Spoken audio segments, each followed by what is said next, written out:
bienvenidas a lo que es nuestro primer episodio del podcast Hablemos con la ONU. Este es un espacio que hemos creado para inspirar, para informar, para incidir sobre diversos temas de desarrollo en el país, y justamente hoy estamos iniciando con un tema muy importante que es ¿qué es las Naciones Unidas? Y la reforma que el secretario general de las Naciones Unidas impulsó hace un par de años para mejorar la coordinación en los países y el mundo de este importante sistema. Mi nombre es María Elena Calix, yo soy oficial de comunicaciones en la oficina de la coordinadora residente aquí en Honduras, y hoy tenemos a un invitado de lujo que está aquí en visita al país, pues desde nuestra oficina regional en Panamá. Me acompaña pues Roberto Valent, nuestro director regional para América Latina y el Caribe de la Oficina de la Coordinación del Desarrollo de las Naciones Unidas. Así que bienvenido, Roberto. Muchas gracias, estás? Un gran placer, excelente. Gracias. Pues un poco queremos, como te decía, este espacio es un espacio en que queremos involucrar más a las personas con el trabajo de las Naciones Unidas, sobre los temas de los que trabajamos. Pero antes de eso queremos que la audiencia pueda conocerte un poco mejor. Y yo voy a aprovechar como hacer un anuncio comercial y decirles vayan a seguir a Roberto a Twitter. Tiene un Twitter y pueden encontrarlo como Roberto Valent UN. Y lo menciono porque además a mí me llamó la atención, preparándonos para este podcast, la descripción de tu Twitter. Y por ahí quiero empezar para escuchar un poco sobre ti. Dice la descripción: el desarrollo es mi pasión y los derechos humanos mi compás. Entonces me gustó mucho la frase y pues quisiera abrirlo a que nos cuentes un poco sobre tu trayectoria y cómo llegaste a la ONU y lo que te inspira aquí. Absolutamente. Antes de todo, déjame explicarte y déjame explicar a todas y todos por qué digo que el desarrollo es mi pasión y bueno, los derechos humanos es el compás, ¿no? Es la brújula, es porque fundamentalmente el desarrollo tiene sentido nomás si está anclado a los derechos humanos. Cuando hablamos de desarrollo humano, centrado en la gente, y lo vemos desde una perspectiva de derechos, no una perspectiva transaccional. Entonces no hablamos necesariamente de servicios de salud o servicios de educación, pero acceso a la educación como derecho, acceso a la salud de calidad. Entonces es también la inclusividad. En ese sentido me parecía muy bueno ponerlo en evidencia en mi Twitter handle, como se dice en inglés, ¿no? Bueno, yo empecé en las Naciones Unidas a inicios del 1995, en febrero. Empecé como joven experto asociado de las Naciones Unidas, en una de las agencias de las Naciones Unidas.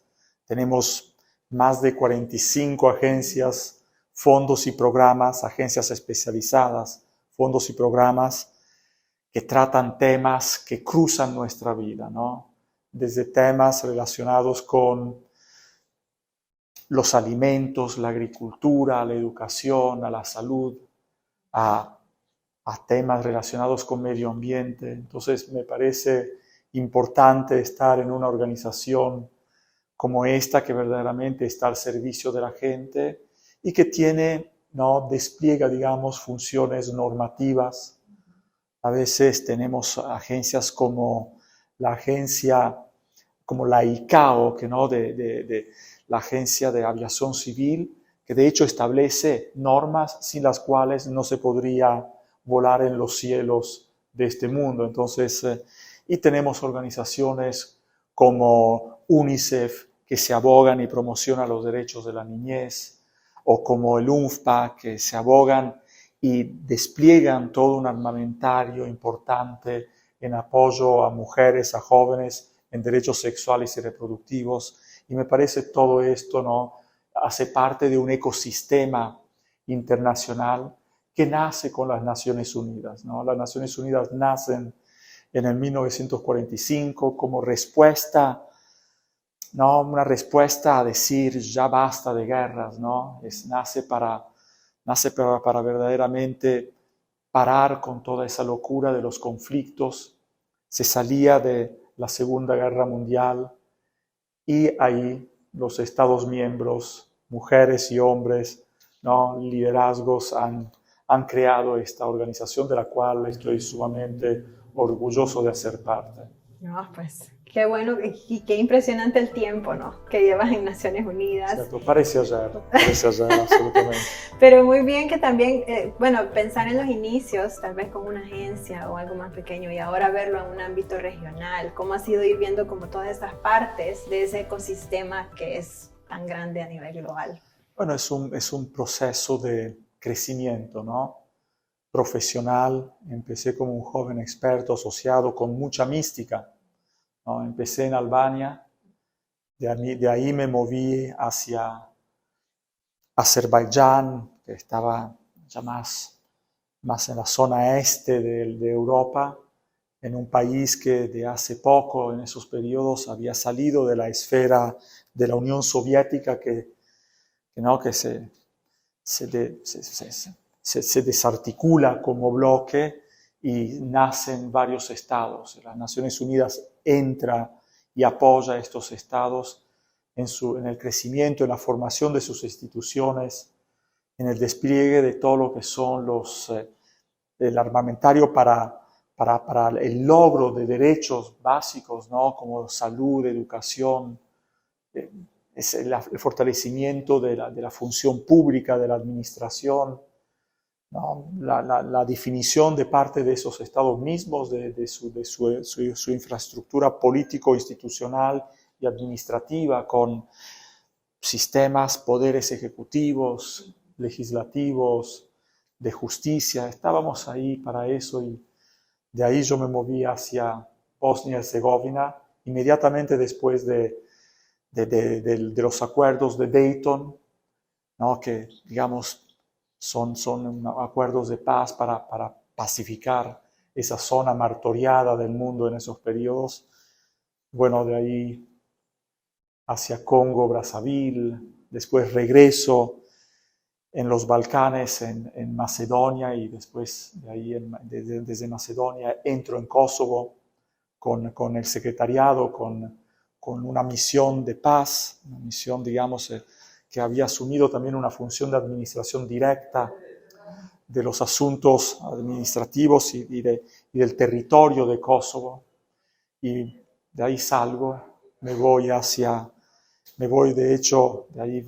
salgo y me voy hacia Comoros en África, una hermosa isla, Sudán, Congo-Kinshasa, Palestina, Israel. Llego a un cierto punto en Centroamérica como coordinador residente y representante residente del PNUD en El Salvador y Belice, y de ahí quería regresar en Palestina e Israel, y de ahí regresé hacia América Latina, en Argentina, donde fungí hasta finales de 2021 como coordinador residente, y ahora estoy desde inicios del 2022 como director regional de la Oficina de Naciones Unidas de Coordinación del Desarrollo, que es parte del secretariado, y tengo la dicha y la buena suerte y la responsabilidad de trabajar con coordinadoras, coordinadores, quienes coordinan y armonizan el trabajo de los equipos de país que son compuestos por agencias, fondos y programas. Las Naciones Unidas no es una organización lineal, que es fácil explicar lo que es, pero fundamentalmente es una organización que trabaja alrededor de varios ejes de trabajo, que son el eje humanitario, de respuestas humanitarias, y lo vemos aquí en Honduras, claramente lo vemos con las varias tormentas tropicales, la ETA, la IOTA, etcétera, ¿no? Las depresiones tropicales también que se tienen en Centroamérica. Trabajamos también alrededor de todo lo que es la agenda de desarrollo, que está anclada con la Agenda 2030 de Desarrollo Sostenible y de sus relacionados ODS, los Objetivos de Desarrollo Sustentable, los 17, que son fundamentalmente claves para poder, impulsar un mundo mejor, pero fundamentalmente también para impulsar unas dinámicas de bienestar socioeconómico importantes para la gente, en un contexto también de protección del medio ambiente, de la biodiversidad que nos da vida, porque somos parte de ese ecosistema. Cuando hablamos a veces del medio ambiente y de la naturaleza, es como si habláramos de algo que nos es ajeno. En realidad somos parte de eso, somos parte de ese contexto biológico y de esa ecología, ¿no? Entonces, verdaderamente orgulloso de ser parte de las Naciones Unidas y de servir a la gente, así como tenemos que hacerlo. Y qué trayectoria, por todos lados, y qué bueno pues que ha llegado a Latinoamérica y que estuvo tan cerca, aunque tal vez no como aquí directamente en Honduras, tan cerca en El Salvador también. Y qué bueno mencionar este tema de las coordinaciones. Aquí en Honduras pues también ya se ha establecido la oficina de la coordinadora residente con Alice Shackelford, que ya es muy conocida también aquí en el país, y que ha venido también esta reforma a unir también a todo lo que son agencias, fondos y programas, a recordarnos ese sentido, ese objetivo común, y también a llevarlo a la sociedad civil como un grupo alineado y fuerte para la paz, el desarrollo, la ayuda humanitaria. Entonces, tal vez para la audiencia conocer de dónde nace esta necesidad de una reforma o cómo se vio, como por qué es necesario impulsar esta coordinación a nivel mundial. Sí, ante de todo, la reforma del sistema de desarrollo es un proceso que inició hace tiempo, ya con varios, iba a decir también varias, pero yo espero en el futuro haya también varias secretarias generales, pero con varios secretarios generales hubo esfuerzos de reforma del sistema de desarrollo, reformas de las Naciones Unidas en sus varios pilares, también el pilar político y de seguridad, el de derechos humanos, el de desarrollo, el humanitario.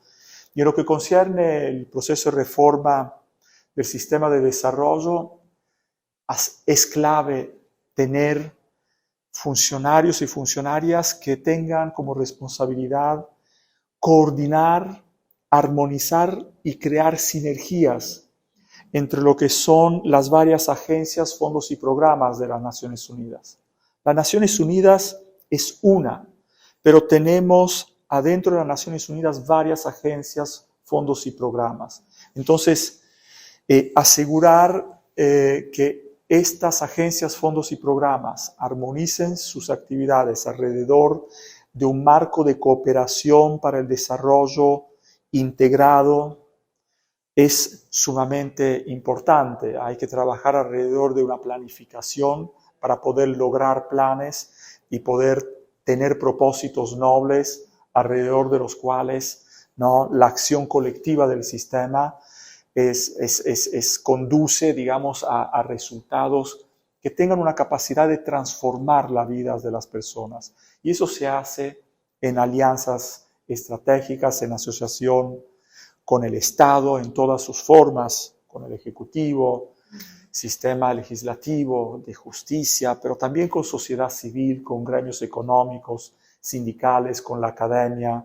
Es verdaderamente esa capacidad de tejer, de atar cabos que muchas veces son sueltos.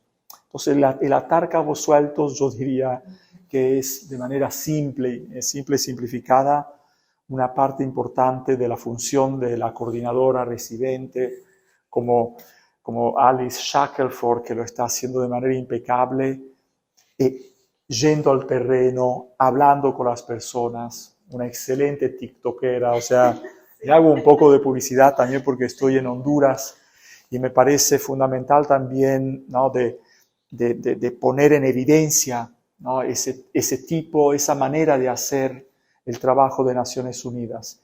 Y ella coordina el equipo de país, que son las y los representantes de las agencias, fondos y programas, y conjuntamente toman decisiones y se acuerdan sobre cómo establecer sinergias para mejor apoyar a la población, a la gente que lo necesita, particularmente las personas y los grupos poblacionales más rezagados, ¿no? Porque los contextos a veces habilitan y a veces deshabilitan. Los contextos fragilizan y vulnerabilizan. Las personas no son vulnerables intrínsecamente. Hay fenómenos externos que las llevan a condiciones de vulnerabilidad. Entonces, el rol del Estado, el rol de las Naciones Unidas, que es un mecanismo intergubernamental y multilateral de verdaderamente poder aportar soluciones importantes a los problemas que son multidimensionales en sí mismos, ¿no? Entonces, las soluciones también tienen que poder ser multidimensionales, porque si hay que resolver un problema de educación, de acceso a la educación a la niñez, probablemente a la raíz de ese problema hay también un problema de medios de vida o de falta de acceso a medios de vida de parte de padres y madres. Entonces, el problema de educación está atado y vinculado y enlazado con una problemática o un déficit en el acceso a medios de vida, a capital financiero y cosas de este tipo. Problemas relacionados con el medio ambiente muchas veces son problemas que verdaderamente están relacionados con políticas ambientales. Entonces, el tema no es solo un problema medioambiental, pero es también un problema de cómo el Estado se articula, se define, se fortalece para poder responder a un desafío que puede ser medioambiental, que pero también tiene múltiples otras causas. Es también un tema de actitud, es a veces un tema de la manera en la cual nos relacionamos con el medio ambiente. Entonces, se trata también de verdaderamente incidencia, no solo políticas, pero también incidencia y abogacía. Se trata también de educación para la protección del medio ambiente o la biodiversidad. Y esto es fundamental, lo hemos visto muy claramente a nivel global, todas y todos y al mismo tiempo, al unísono, ¿no? Cómo fuimos impactados e impactadas por la pandemia de la COVID-19. Y hemos visto cómo estuvimos en un proceso de aprendizaje mundialmente, todas y todos, ¿no? Hemos hecho errores, hemos avanzado, pero lo hemos hecho conjuntamente. Y ahí donde hemos fallado es porque no necesariamente había o hubo una vinculación y una articulación de conjunto, ¿no? Un tenernos de la mano y un propósito común.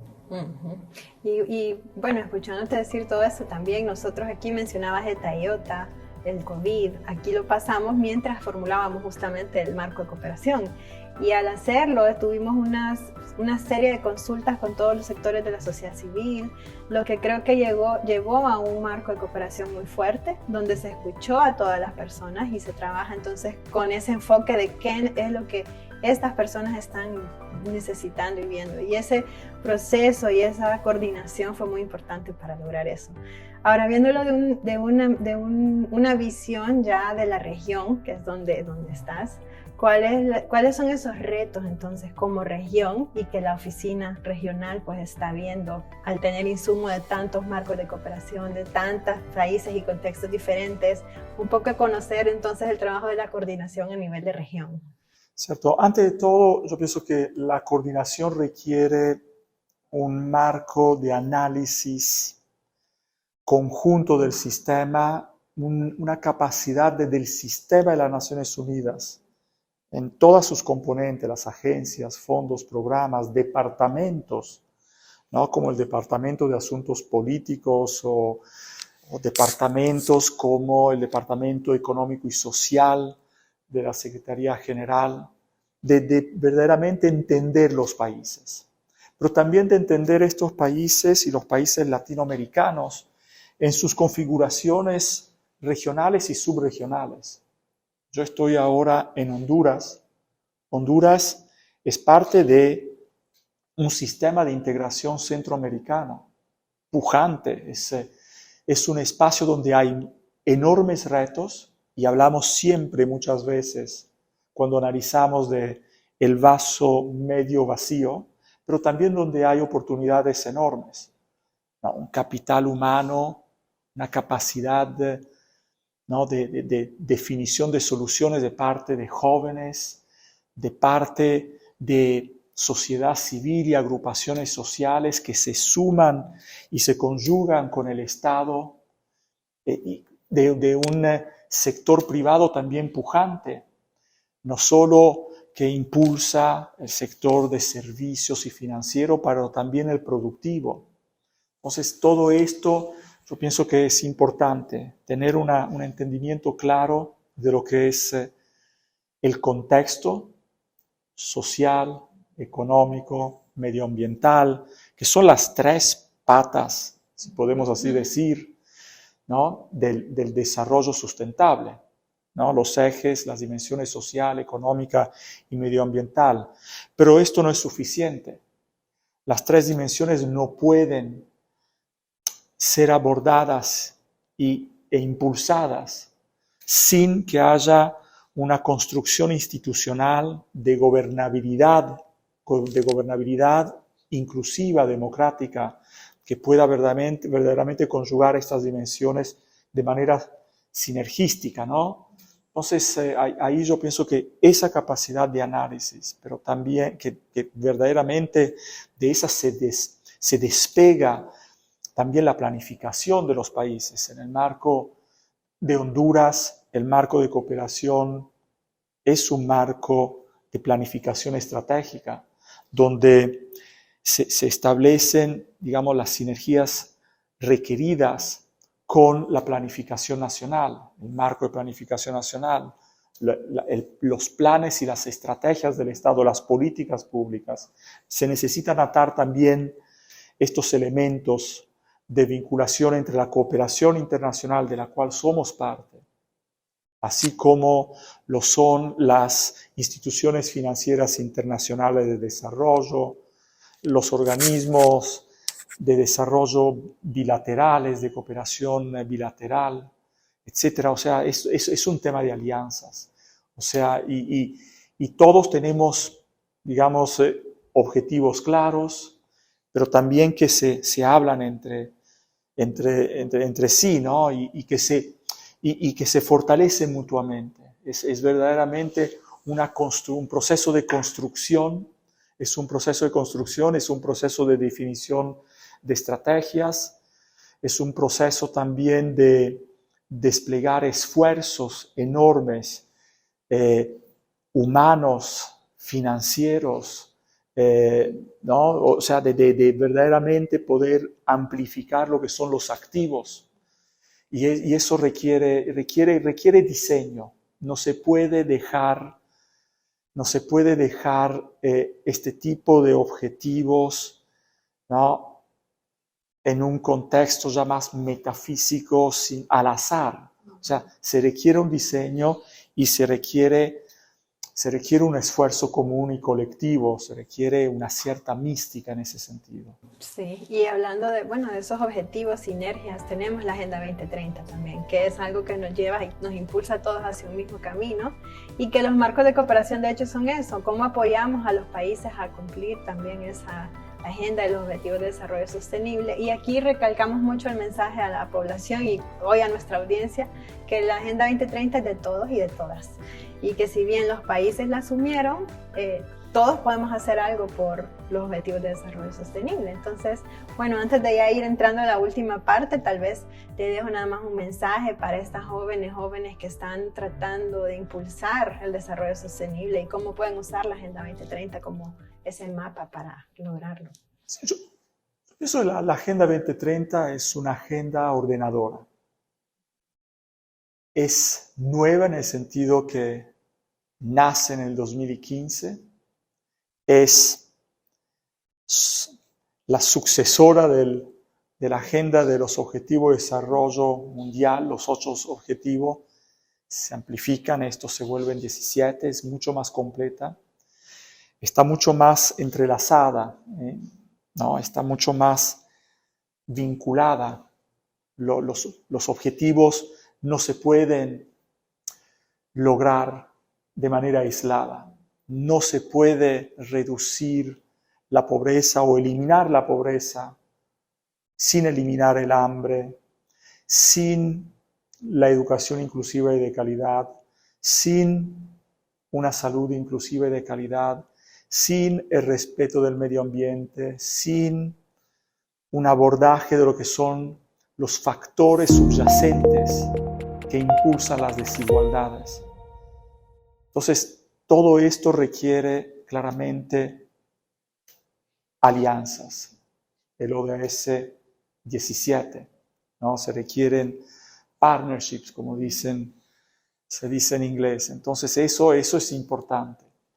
Y es ordenadora porque nos da un marco ordenador, ¿no? Entre los objetivos podemos fácilmente entender cuáles son los objetivos sociales, cuáles son los objetivos económicos, cuáles son los objetivos medioambientales. Y también podemos entender cuáles son los objetivos sistémicos relacionados con gobernabilidad, paz y desarrollo, o sea, el tema del fortalecimiento de las instituciones, ¿no? De la lucha contra, digamos, la corrupción y la violencia y la inseguridad, ¿no? La necesidad de derrotar todas tendencias a conflictos armados. Eso, yo pienso que en ese sentido es ordenadora. Es global porque todas y todos lo necesitan. Y es también una agenda que todos y todas la hemos vivido también en el pasado, hace 100.000 años, porque la educación era importante en ese periodo también. El aire limpio era importante en ese periodo, los mares y los ríos limpios eran importantes en ese periodo, y los medios de vida y la necesidad de un trabajo decente eran necesidades también en esos tiempos. Entonces, es una nueva agenda, pero son temas que son de siempre y van a continuar siendo lo de siempre, pero ordena mejor. Y mientras el Estado tiene la responsabilidad de proveer un marco de políticas habilitativas que impulsen esta agenda, el Estado solo no puede hacer todo, necesita la sociedad civil.